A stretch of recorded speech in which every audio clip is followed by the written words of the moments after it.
बिजली बचाने के लिए तरह तरह के तरीके अपनाए जाते हैं, लेकिन आज हम आपको एक ऐसी रोचक जानकारी देने वाले हैं जिसको जानकर आप हैरान रह जाएंगे।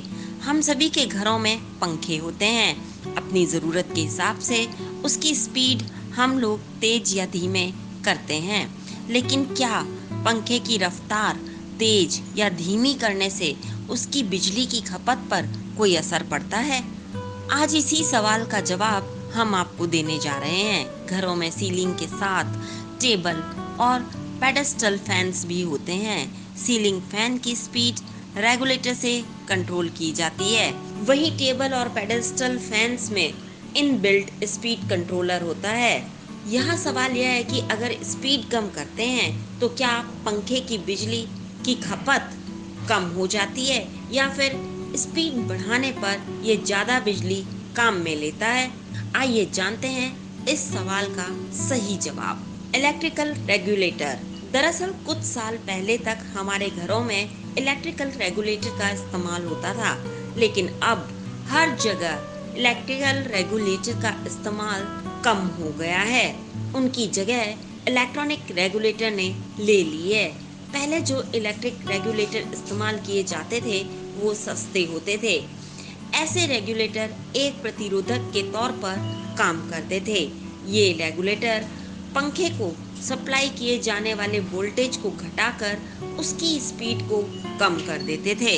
इसीलिए पंखे में बिजली की खपत कम होती थी, लेकिन रेगुलेटर जो एक प्रतिरोधक के तौर पर काम करता था उसमें उतनी ही बिजली जाती थी। इस तरह पुराने रेगुलेटर के साथ पंखे की स्पीड कम करने से बिजली की बचत पर कोई खास असर नहीं पड़ता था। Electronic regulator.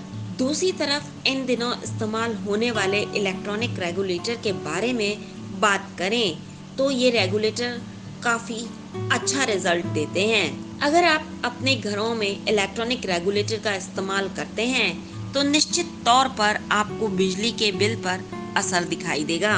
इन इलेक्ट्रॉनिक रेगुलेटर के जरिए आप अपने पंखे की टॉप स्पीड और उसकी लो स्पीड के बीच में 30 से 40% तक बिजली की बचत कर सकते हैं। यानी इलेक्ट्रॉनिक रेगुलेटर वाले पंखे स्पीड कम या फिर ज्यादा करने के हिसाब से ही बिजली का कंजप्शन करते हैं।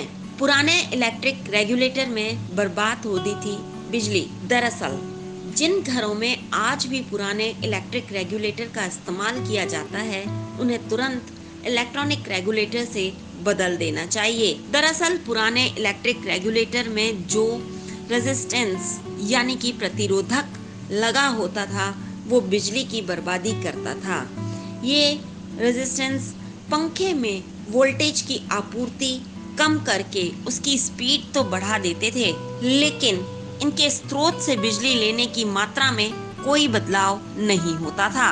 इसमें रेजिस्टेंस यानी पंखे की स्पीड बढ़ाने या घटाने का बिजली की खपत से कोई सीधा संबंध नहीं होता था। ऊर्जा की खपत का पैटर्न पंखे की स्पीड से तय होता था।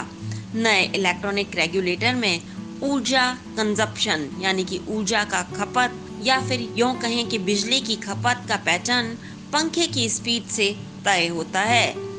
इसके साथ आप जितनी स्पीड में पंखा चलाएंगे उतनी ही अधिक बिजली की खपत करेगा। इस तरह स्पीड से पंखा चलाने पर वह बिजली की खपत कम या ज्यादा कर सकता है। औसतन इतनी बिजली की खपत करता है एक पंखा। आपके लिए यह जानना बहुत जरूरी है कि एक दिन में पंखा कितनी बिजली की खपत करता है। इन दिनों बाजार में 60 वॉट के पंखे चल रहे हैं। अगर 60 वॉट का पंखा एक दिन में 18 घंटे चलता है तो यह 1080 वॉट बिजली की खपत करता है। इस तरह एक दिन में एक यूनिट से थोड़ी ज़्यादा बिजली की खपत होती है। वैसे ये तो एक पंखे की बात हो रही है, लेकिन एक मध्यम वर्गीय परिवार में औसतन 4 पंखे होते हैं। अगर इन 4 पंखों को सबसे तेज मोड पर चलाते हैं यानी कि फुल स्पीड पर चलाते हैं तो आप एक दिन में करीब 5 यूनिट बिजली की खपत करेंगे। इसमें आप स्पीड को कंट्रोल करके हर रोज 1 से 1.5 यूनिट बिजली की बचत कर सकते हैं। तो ये थी पंखों के रेगुलेटर से जुड़ी जानकारी आपको कैसी लगी कमेंट बॉक्स में ज़रूर बताएं। साथ ही D5 चैनल हिंदी सब्सक्राइब करना ना भूलें। ऐसी ही और जानकारी के लिए बने रहें D5 चैनल हिंदी के साथ।